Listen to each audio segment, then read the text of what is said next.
Lawrence Bishnoi. आजकल ये नाम ही काफी है और इसे अब किसी परिचय की जरूरत भी नहीं है।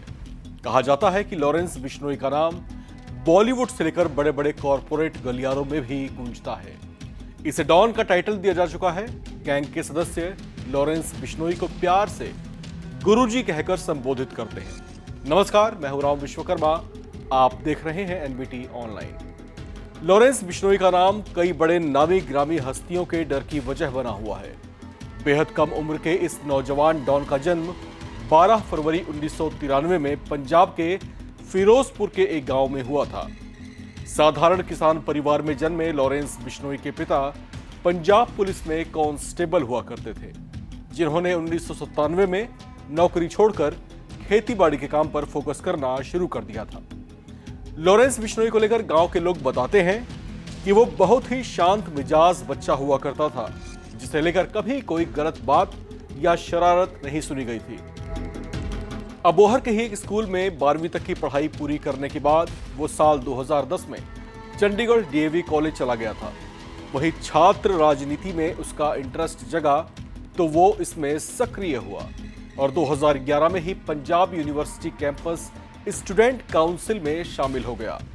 ऐसा कहा जाता है कि इसी दौरान उसकी मुलाकात पहली बार गोल्डी बराड़ से हुई थी। गोल्डी बराड़ उस वक्त एक बड़ा और नामी गैंगस्टर हुआ करता था। उस समय ऐसी चर्चाएं थी कि लॉरेंस ने उसी के संरक्षण में पहले अपने छात्र राजनीति को चमकाया और फिर धीरे धीरे जुर्म की दुनिया में उतर आया। इसका एक भाई भी है जिसका नाम अनमोल बिश्नोई है। कहा जाता है कि वो भी अपने बड़े भाई की ही तरह आपराधिक गतिविधियों में सक्रिय रहता है। 2010 से लेकर 2012 के बीच चंडीगढ़ में उसके नाम की गूंज सुनाई दी। लोगों ने पहली बार एक ऐसे नौजवान का नाम सुना जो बड़े क्राइम्स में एक्टिव हो गया था। इन शुरुआती सालों में ही लॉरेंस के खिलाफ हत्या की कोशिश के साथ साथ अतिक्रमण, मारपीट और डकैती समेत कई बड़े अपराधों को लेकर मामले दर्ज हुए। ये सभी मामले अप्रत्यक्ष तौर से स्टूडेंट पॉलिटिक्स में उसकी भागीदारी से जुड़े हुए थे। उस समय उसे जेल भी जाना पड़ा। ऐसा कहा जाता है कि यहां जुर्म की दुनिया के कुछ बड़े किरदारों से उसकी मुलाकात हुई।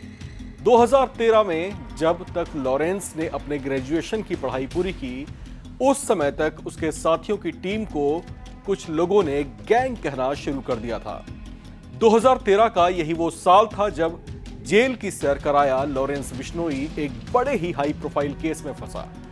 लुधियाना नगर निगम चुनाव होने वाले थे, तभी एक उम्मीदवार को शूट कर उसकी जान ले ली गई। आरोप लगा लॉरेंस बिश्नोई पर, जिसकी तलाश में पुलिस ने जगह जगह पर छापे मारे, लेकिन तब तक वो अंडरग्राउंड हो चुका था। कॉलेज की पढ़ाई पूरी करने के बाद वो शराब के कारोबार से भी जुड़ा। नेटवर्क राजस्थान तक फैले हुए थे, तो राजस्थान पुलिस के साथ भी उसकी गैंग की मुठभेड़ हुई थी, जिसके बाद वो जल्दी ही पकड़ में आया और जेल भेज दिया गया। ऐसा कहा जाता है कि भरतपुर जेल से ही वो बाहर अपने नेटवर्क को सक्रिय किए रहता था। जेल जाने के बावजूद उसका गैंग कई बड़ी घटनाओं को अंजाम देता रहा। साल 2021 में लॉरेंस को मकोका के तहत एक केस के संबंध में दिल्ली की तिहाड़ जेल में ट्रांसफर कर दिया गया था।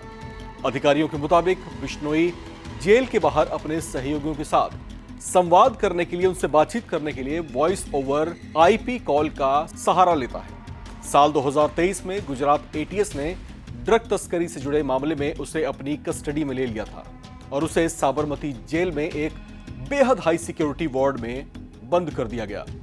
लॉरेंस बिश्नोई को सबसे ज्यादा प्रसिद्धि तब मिली जब कथित तौर से उसके गैंग ने काले हिरण के शिकार मामले में आरोपी रहे सलमान खान को धमकियां दी।